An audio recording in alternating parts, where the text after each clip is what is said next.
Yes, welcome to my YouTube channel. हम लोग करने वाले हैं आज चैप्टर 1 रिलेशन एंड फंक्शन, जिसमें हमारे पास फर्स्ट टॉपिक है रिलेशन।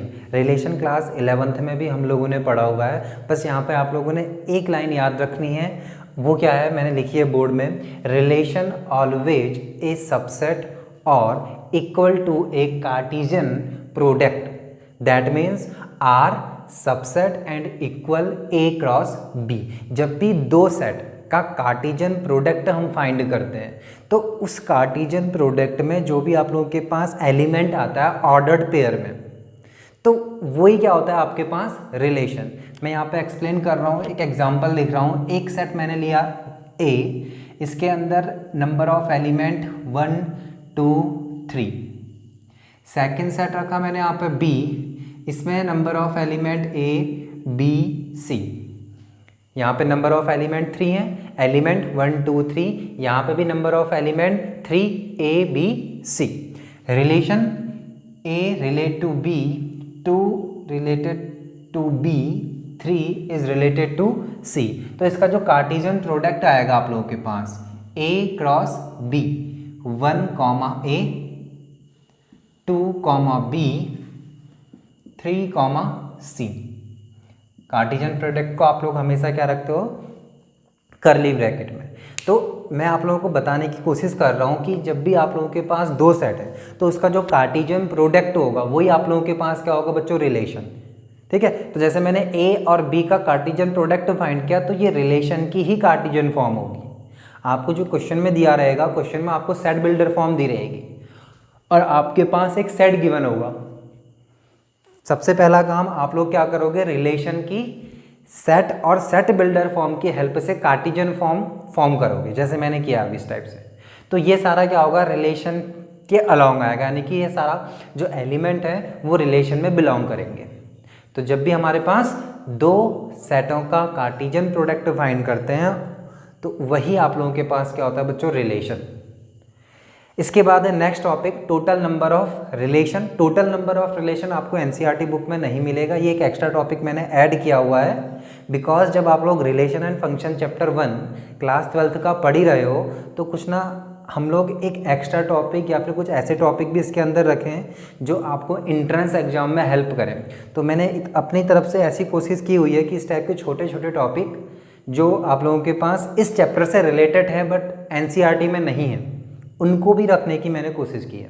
सो आप लोगों के पास नेक्स्ट है total number of relation. Total number of relation को मैं एग्जांपल की हेल्प से बता देता हूँ। पहले तो देखो, अगर आप लोगों के पास number of element set A is m and number of element set b is n, then number of relation equals to 2 raise to power m cross n।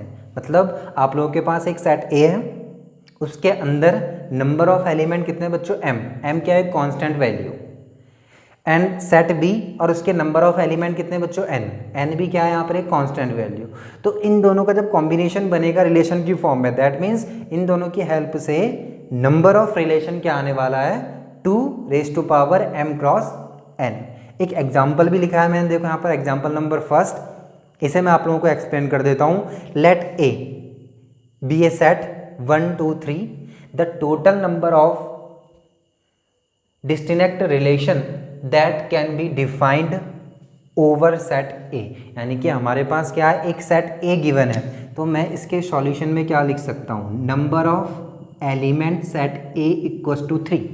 देखो कितने एलिमेंट है, 1 2 3, नंबर ऑफ एलिमेंट 3। अब इस set A का set ए के साथ ही आपको क्या बताना है, नंबर ऑफ रिलेशन। सेट ए के साथ ही हम लोगों ने क्या बनाना है, number of relation.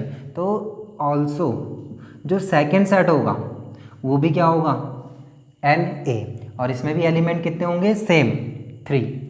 Therefore number of relation is 2 raise to power 3 cross 3, that means 2 raise to power 9। ये आपका आंसर 2 रेज़ टू पावर 9।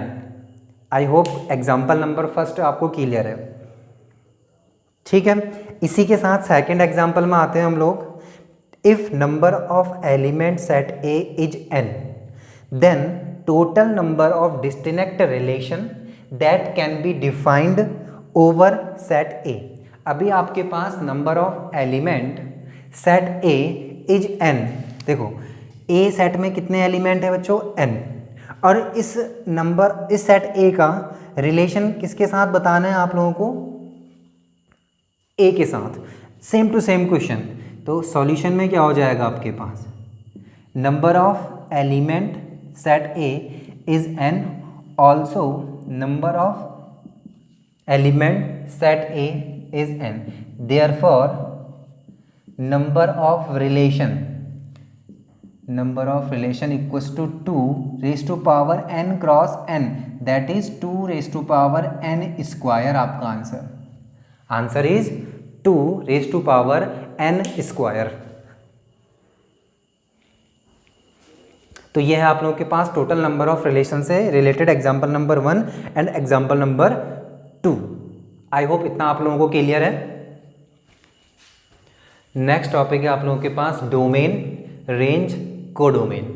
इसे भी जल्दी समझ लेते हैं हम लोग। डोमेन, देखो मैं एक एग्जांपल लिख रहा हूं आप लोगों के पास। एक set 1 2 3 4 5, set B A B C D E F, ये आप लोगों के पास। तो इस सेट ए में जितने भी एलिमेंट होते हैं आप लोगों के पास 1 2 3 4 5, एक्स्ट्रा कुछ होंगे अगर इसके आगे, तो सेट ए के एवरी एलिमेंट जाते हैं डोमेन के साथ। एवरी एलिमेंट जाएंगे किसके साथ, डोमेन। यानी कि जो सेट ए होगा, जो फर्स्ट सेट होगा वो आप लोगों के पास क्या देगा, डोमेन। सेट ए का एवरी एलिमेंट क्या होता है बच्चों, डोमेन। इसके बाद सेकंड सेट बी का एवरी एलिमेंट होता है कोडोमेन। अगर हम कोडोमेन कहेंगे तो कोडोमेन क्या होगा आप लोगों के पास, A B C D E F. Repeat कर रहा हूं, सेट ए के अंदर जितने सारे एलिमेंट हैं वो सारे कहलाते हैं डोमेन। सेकेंड सेट बी के साथ जितने सारे एलिमेंट हैं वो सारे एलिमेंट कहलाते हैं कोडोमेन। अब आती है रेंज की बात। तो रेंज देखो क्या होता है, अगर यहाँ पे ए इज रिलेट 2 3 4 एंड 5, तो यहाँ पे आप लोगों के पास मैं रेंज लिखूंगा। तो रेंज में देखो क्या आएगा, 1 इज रिलेटेड टू ए, तो ये ए रेंज है। 2 is related to B, B is range. 3 is related to C, 4 is related to D, 5 is related to E. तो आपके पास रेंज में क्या आ जाएगा बच्चों, ए बी सी डी ई। और डोमेन की बात करते हो तो डोमेन में 1 2 3 4 5। और कोडोमेन की बात करते हो तो कोडोमेन में A B C D E F, इसमें सारे एलिमेंट आ जाते हैं आप लोगों के पास। बच्चे कंफ्यूज होते हैं रेंज एंड कोडोमेन में, तो ध्यान रखना कोडोमेन में क्या आ जाएगा, तो सेकंड सेट होगा उसका हर एक एलिमेंट, जिसकी जो एलिमेंट सेट ए से रिलेटेड है वो सारे, और जो एलिमेंट फर्स्ट सेट ए के साथ रिलेशन में नहीं है वो भी सारे एलिमेंट कहाँ आ जाएंगे, कोडोमेन में। देखो ये एफ सेट फर्स्ट सेट ए के साथ कोई रिलेशन नहीं देता है, बट कोडोमेन में फिर भी है आप लोगों के पास। बट रेंज में ऐसा नहीं होता, रेंज में क्या आएंगे, वही एलिमेंट सेकंड सेट के आने वाले हैं जो फर्स्ट एलिमेंट के क्या होंगे, रेंज, सॉरी फर्स्ट सेट के एलिमेंट की इमेज। ठीक है, तो सेकंड सेट के वो सारे एलिमेंट जो फर्स्ट सेट से रिलेटेड है, ये देखो ये सारे एलिमेंट आने वाले हैं रेंज में। और डोमेन में वो सारे एलिमेंट आ जाएंगे जो फर्स्ट सेट में लाई करते हैं। तो ये सारा, तो ये रही आप लोगों के पास डोमेन, रेंज एंड कोडोमेन का बेसिक कॉन्सेप्ट। इससे ज़्यादा इसको समझने की जरूरत नहीं है, कोई डेफिनेशन रटने की जरूरत नहीं है, बिकॉज हमारे पास ऐसे क्वेश्चन हो जाता है। बस इतना समझ लो आप लोग, डोमेन कहाँ से सेलेक्ट करना है, कोडोमेन कहाँ से सेलेक्ट करना है, और रेंज कहाँ से सेलेक्ट करनी है हम लोगों ने, इतना आ जाएगा तो आप लोग क्वेश्चन लगा लोगे क्लास 12 के। अब नेक्स्ट टॉपिक है हमारे पास type of relation, class 12th board exam के व्यू से आप लोगों के पास मोस्ट इम्पोर्टेंट टॉपिक है। यहाँ पे से आप लोगों के पास एक क्वेश्चन 100% बनता है बोर्ड एग्जाम में। इसमें टाइप ऑफ रिलेशन में फर्स्ट टाइप है रिफ्लेक्सिव रिलेशन। रिफ्लेक्सिव रिलेशन में क्या होता है आप लोगों के पास, डेफिनेशन मैंने आप लोगों के पास बोर्ड में लिखी है, देखो, a relation R on a set A is said to be reflexive if every element of A is related to itself. यानी कि आप लोगों के पास सेट ए का एलिमेंट अपने ही सेम एलिमेंट के साथ रिलेट करता है। मैं एग्जांपल लिख रहा हूँ, अगर मैं एक एग्जांपल लिख दूँ आप लोगों के लिए, यहाँ पे एक सेट मैंने बोला ए 1 2 3 1 2 3 और आपको रिलेशन देना है ए टू ए, यानी कि ए का ए में रिलेशन। तो आप लोगों के पास अगर रिलेशन की कार्टीजन फॉर्म में 1, 2, 2, 3, इन्वॉल्व होगा। देखो यहाँ पर क्या है, सेट ए में 1 है, 2 है, 3 है, तो ये 1 अपने सेम नंबर से क्या होना चाहिए, रिलेट। दैट मीन्स 1, 1 रिलेशन की कार्टीजन फॉर्म में बिलोंग करना चाहिए, 2, 2 रिलेशन में होना चाहिए, 3, 3 रिलेशन में होना चाहिए, तभी ये आप लोगों के पास क्या होगा, रिफ्लेक्सिव। अदरवाइज ये रिफ्लेक्सिव नहीं होगा। एक एग्जांपल में इसी से एक और बना दे रहा हूँ। सेट यही लिखा मैंने, relation same to same A to A, relation की कार्टीजन फॉर्म में मैंने एलिमेंट रख दिया 1, 1, 2, 2, 3, 1, 3, 2, इस टाइप से। तो अभी देखो रिलेशन की जो कार्टीजन फॉर्म लिखी है इसमें 1, 1, 2, 2, 3, 1, 3, 2। देखो इस कार्टीजन फॉर्म में इस एलिमेंट, दैट मीन्स इस 3 एलिमेंट का 3 एलिमेंट के साथ कोई रिलेशन नहीं है। दैट मीन्स यहाँ 3, 3 मिस है। इस रिलेशन में अगर आप लोग देखोगे तो कहीं पे भी 3, 3 नहीं चल रहा है ना, तो ये आप लोगों के पास क्या होगा, नॉट रिफ्लेक्सिव। तो एग्जाम्पल देने का मेरा पर्पस यही है, आप लोग इसे अच्छे से और समझ जाओ। है ना, आप लोगों के पास सिमेट्रिक में आप लोगों के पास डेफिनेशन मैंने बोर्ड में लिखी है।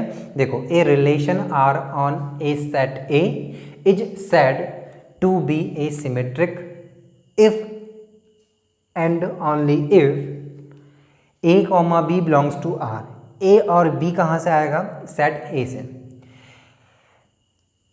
विच also B comma A belongs to R for all A comma B belongs to A. अब इसका कहने का मतलब क्या, आप लोगों के पास जो चीज़ मैंने लिखी है आप लोगों के लिए, ये बोल रहा है अगर आपके पास 1, 2 रिलेशन में होता है, एक एग्जाम्पल है, 1, 2 अगर रिलेशन में है तो साथ में 2, 1 भी रिलेशन में होना चाहिए।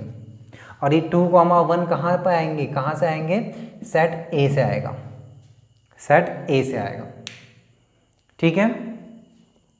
होता क्या है ना, देखो इस टाइप के क्वेश्चन जब आपको दिखेंगे अभी एनसीईआरटी में, वहाँ पर आपको एक सेट गिवन होगा और एक रिलेशन गिवन होगा सेट बिल्डर फॉर्म में।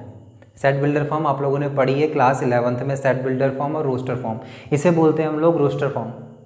सेट बिल्डर फॉर्म मैं बना के दिखाता हूँ। अगर इस टाइप से लिखा रहता है A comma B such that A equals to B for all, इस टाइप से, for all A comma B belongs to A, इस टाइप से एक रिलेशन बना के दे देता है वो।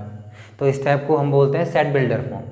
तो मैं फिर रिपीट कर रहा हूँ, एक आपके पास सेट गिवन होगा, साथ में एक रिलेशन गिवन होगा और चेक करना होगा आपको रिफ्लेक्सिव सिमेट्रिक। अब एक टाइप और आता है ट्रांजिटिव, उसकी बात भी हम लोग करेंगे। तो रिफ्लेक्सिव चेक करने के लिए आप लोग क्या करोगे, सेट ए की वैल्यूज़ को इस रिलेशन में पुट करते रहते हैं, ठीक है, तो उससे हमें बी की वैल्यू मिलती रहती है इस टाइप से। तो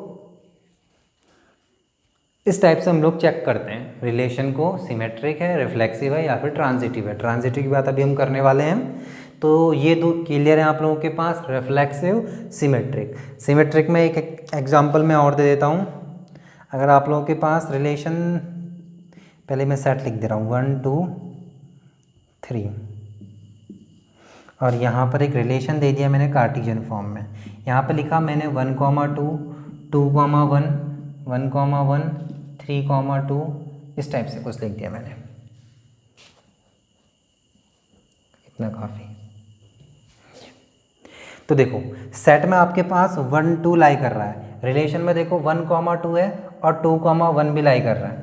तो इस टाइप से जहाँ पे आपको रिलेशन की कार्टेशियन फॉर्म में दिखेगा ना 1, 2 है 2, 1 है, तो इस टाइप का जो रिलेशन होगा वो आपके पास क्या होगा बच्चों, सिमेट्रिक।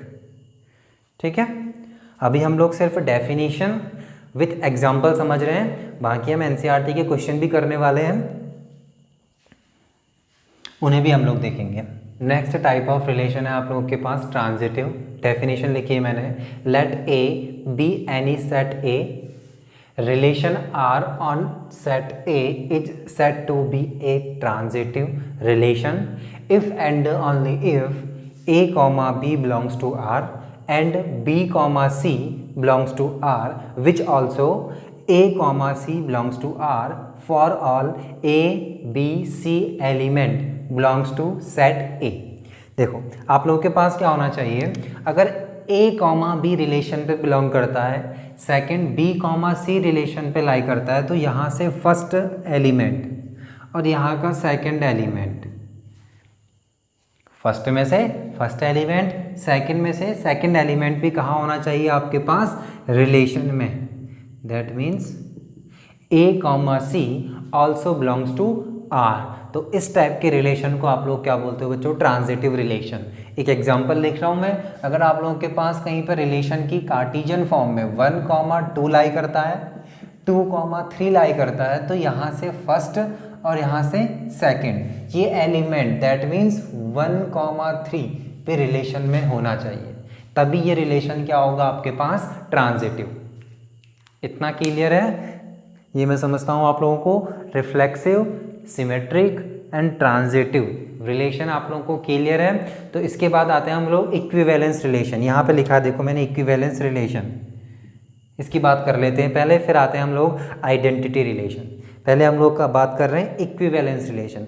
तो ऐसे जितने सारे रिलेशन जो रिफ्लेक्सिव भी होगा, सिमेट्रिक भी होगा और ट्रांजिटिव भी होगा,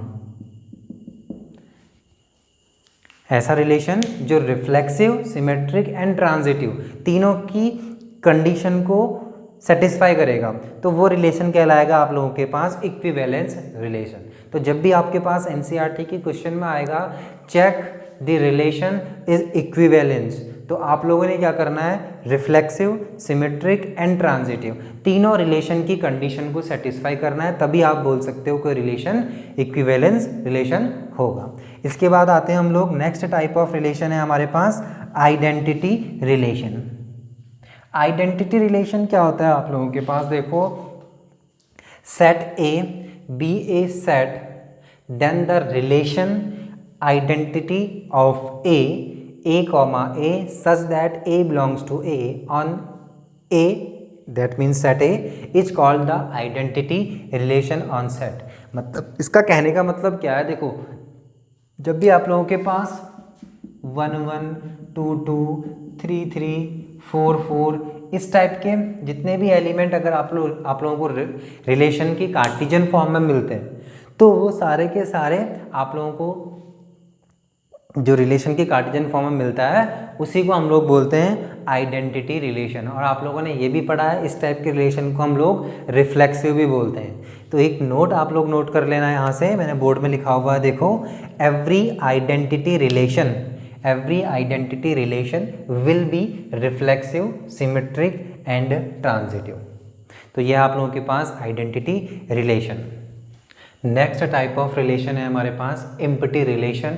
बोर्ड में डेफिनेशन लिखी है मैंने, a relation R in a set A is called empty relation if no element of A is related to any element of A, that is R equals to phi subset A cross A। जब भी आप लोगों के पास एक ऐसा set होगा और एक ऐसा रिलेशन दे देगा, जब उसके रिलेशन की कार्टेशियन फॉर्म आप लोग डिफाइंड करोगे के अंदर कोई भी एलिमेंट नहीं आता, तो उस टाइप के रिलेशन को कहते हैं हम लोग एम्प्टी रिलेशन। नाम से ही देखो एम्प्टी रिलेशन, एक ऐसा रिलेशन जिसकी कार्टेशियन के फॉर्म में कोई भी एलिमेंट लाई नहीं करेगा, तो उसी को बोलते हो आप लोग एम्प्टी रिलेशन, जिसे डिनोट करते हैं हम लोग फाई से, आर इक्वल्स टू फाई। ये फाई क्या है आप लोगों के पास, इस रिलेशन की कार्टेशियन फॉर्म में कोई भी एलिमेंट लाई नहीं कर रहा है और सेट ए का ए के साथ रिलेशन है। एक मैंने एग्जांपल भी लिखा है आप लोगों के पास यहाँ पे, आप लोगों को अच्छे से बेहतर डिफाइन करने के लिए। तो देखो, set A all student of A boys school, आपके पास एक बॉयज़ स्कूल है और उसका हमने एक ग्रुप ले रखा है ऑल स्टूडेंट का, यानी कि एक बॉयज़ स्कूल के ऑल स्टूडेंट को हमने क्या बना दिया, एक सेट ए। और एक रिलेशन लिख दिया हम लोगों ने A comma B such that A is sister of B, A is sister of B.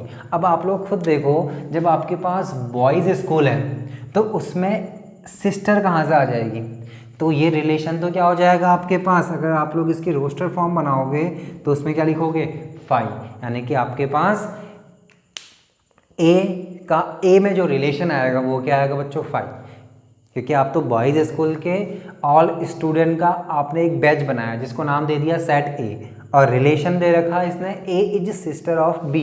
तो यहाँ सिस्टर कहाँ से आ जाएगी, सारे के सारे बॉयज़ है ना, फीमेल तो कोई है ही नहीं, तो सिस्टर तो आएगी नहीं। तो आप लोगों के पास एक एग्जाम्पल था इम्पटी रिलेशन का, ताकि आप लोग इम्पटी रिलेशन को बेहतर तरीके से समझ पाओ। इसके बाद आते हैं यूनिवर्सल रिलेशन। यूनिवर्सल रिलेशन के अंदर देखो आप लोगों के पास है definition, a relation R in a set A is called universal relation if each element of A is related to every element of A, that is R equals to A cross A।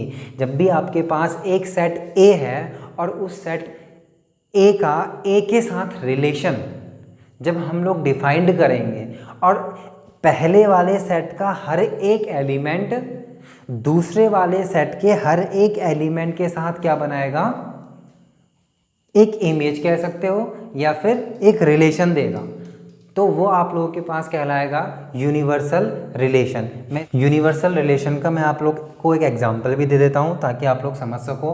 देखो relation में क्या बोल रहा है, ए cross ए, यानी कि ए का Cartesian product ए के साथ, ए इज रिलेट टू ए।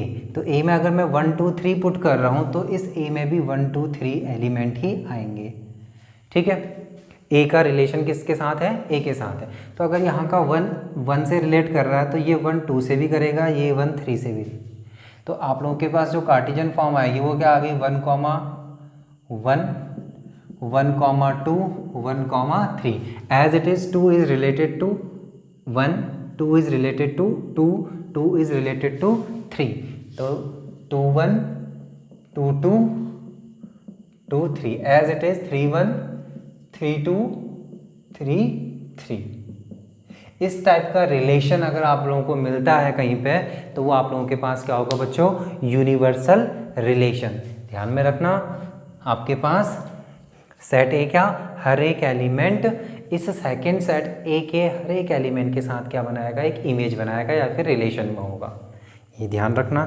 तो ये आप लोगों के पास यूनिवर्सल रिलेशन की डेफिनेशन और ये इसका एग्जांपल। नेक्स्ट टॉपिक है आप लोगों की एनसीईआरटी में फंक्शन। फंक्शन की मैपिंग लिखी है मैंने आप लोगों के लिए और डेफिनेशन नीचे लिखा हुआ है। अब इसका भी ये नीचे डेफिनेशन क्यों लिखी है, देखो सबसे पहले आप लोगों ने फंक्शन की मैपिंग को याद रखना है। अगर आप लोग फंक्शन की मैपिंग को याद रख लोगे तो फंक्शन की इमेज आपके माइंड में सेट हो जाएगी। और देखो इसकी मैपिंग क्या है, F such that A to B, A is every, B is unique. देखो मैंने A is every, B is unique, ऐसे याद रखना है। अब देखो डेफिनेशन, फिर मैं इसको एक्सप्लेन भी करता हूँ। मैंने ये सब मैपिंग पहले क्यों लिखने को बोला और इसके नीचे एवरी और इसके नीचे यूनिक क्यों लिखा है। देखो, if every element of A associate a unique element of B then f is a function. That means इस फर्स्ट सेट ए का एवरी एलिमेंट और इस सेकेंड सेट बी का एक रिलेशन होगा। और वो रिलेशन किस टाइप से होगा, आपके पास जो यहाँ पे सेट ए है इसका हर एक एलिमेंट इस सेट बी के साथ एक यूनिक इमेज देगा, एक यूनिक इमेज देगा। तो याद रखने का तरीका, A is every, B is unique. अभी मैं इसको एग्जांपल के हेल्प से भी आप लोगों को समझाऊंगा।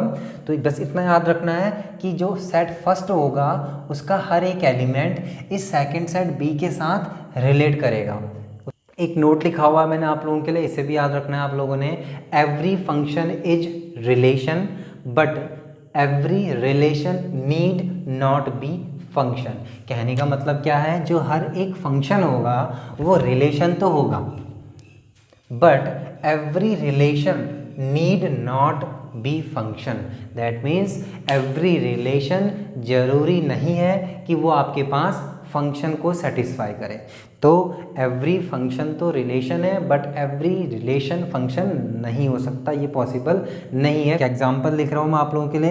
एक set A B C, second set B 1 2 3 4। A is related to 1, B is related to 2, C is related to 3, be a function। तो ये तो आप लोगों के पास क्या है, फंक्शन का एग्जांपल। देखो A सेट का हर एक एलिमेंट B सेट के साथ एक यूनिक इमेज दे रहा है। A is related to 1, B is related to 2, C is related to 3। Second example, A element, second set B element, A is related to 1, B is also related to 1, C is related to 2।